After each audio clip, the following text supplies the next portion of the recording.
Bonsoir, j'espère que tu vas bien.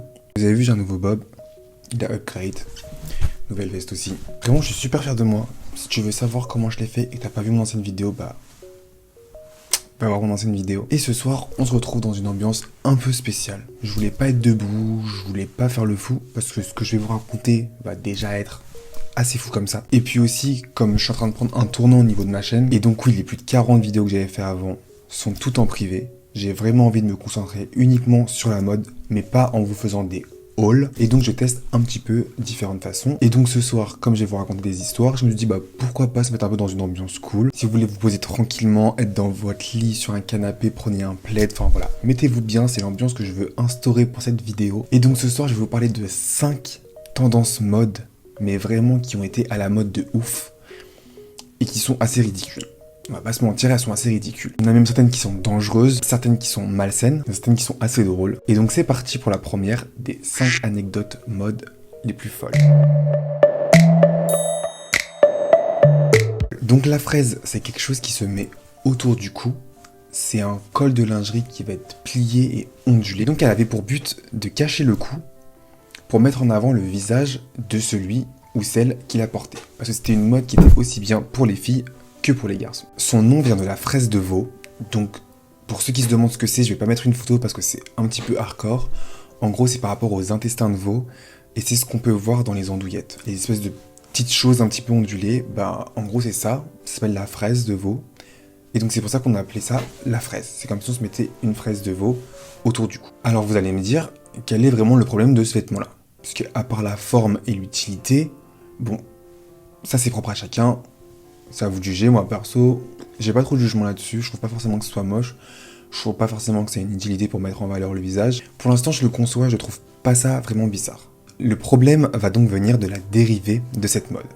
Parce que comme on est habitué, l'homme il en veut toujours plus, et donc là qu'est-ce qu'il va vouloir de plus? Il va vouloir quelque chose de plus gros. En effet, dans les années 1570, c'était un vêtement très bourgeois, donc il n'y avait que les bourgeois qui le portait. Sauf qu'ensuite ça s'est énormément démocratisé et en 1580 ça devient vraiment une grosse mode et tout le monde veut sa fraise autour du cou. La course à celui qui allait avoir la plus grosse fraise bat donc son plein. Et la démesure devient donc de mise. C'est un peu dans le style ouais moi j'assume, je mets des crocs, et maintenant comme tout le monde en a, et je veux des crocs à talons. Donc cette mode va être énormément tendance en Espagne, surtout dans les années 1620. Et pour avoir la plus grosse fraise possible et que cette fraise tienne, on va souvent utiliser des armatures, que ça soit en bois ou en fer, ce qui pouvait rendre la fraise vraiment très lourde, puisqu'il y avait des fraises qui allaient vraiment jusqu'aux épaules. Et là on tombe dans le ridicule, c'est que les personnes portant ce type de fraise perdaient l'équilibre ou tombaient lorsqu'il y avait trop de vent. Voilà, c'était la chute de la première anecdote.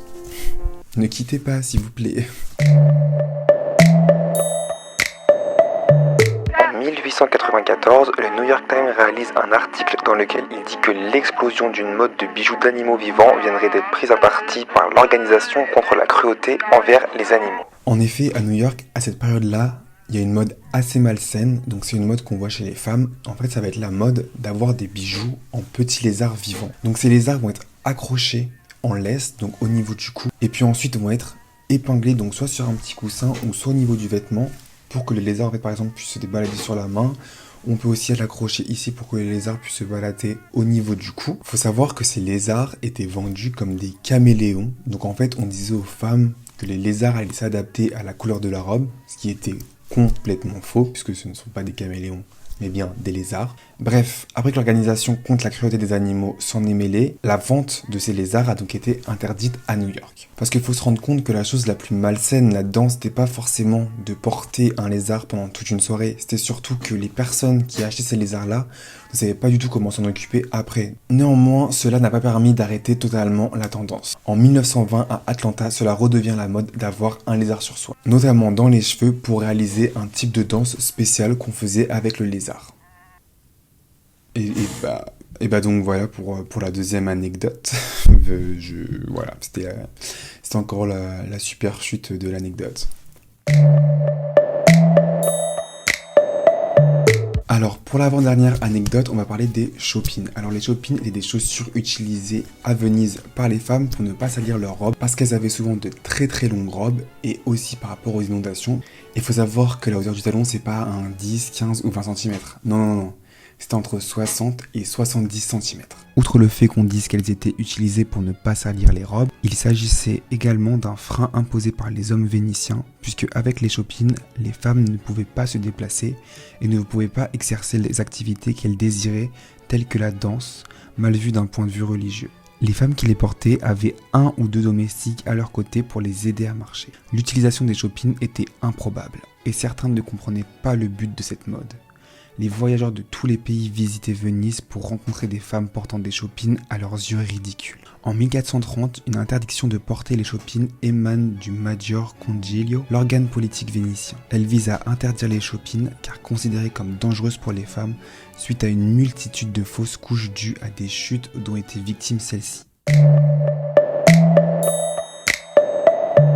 Dans la mythologie romaine, Facinus est un dieu qui est l'incarnation du pénis divin. Entité sacrée de la fertilité masculine, il se trouve dans le foyer. Il est vénéré par les Vestales. Une Vestale est une prêtresse romaine qui dédiait sa vie à Vesta. Alors, une prêtresse, c'est quelqu'un qui va louer un culte à une divinité. Donc là, ce sont des femmes qui louaient un culte à Vesta. Vesta, elle, est la déesse du foyer. Donc Vesta et Facinus étaient très liés et c'est pour ça que les Vestales s'occupaient également de Facinus. Alors pourquoi je vous parle de tout ça? Faut savoir que ces femmes-là accrochent une amulette à l'effigie de Facinus sous les chars des commandants et donc les chars qui vont à la guerre. Sauf ce qu'il faut savoir, c'est que du coup, les amulettes, elles avaient une forme de zizi, de chibre, de sexe, de verge. Bon, vous allez me dire, en soi, c'est pas vraiment vestimentaire. Ça peut être très drôle de voir des couilles se balancer de droite à gauche sous un char de guerre. Parce qu'il faut savoir que leur fascination pour Facinus ne s'arrête pas là. Ils voulaient tellement cette puissance du pénis divin. Voilà, les gens avaient des pénis sur eux.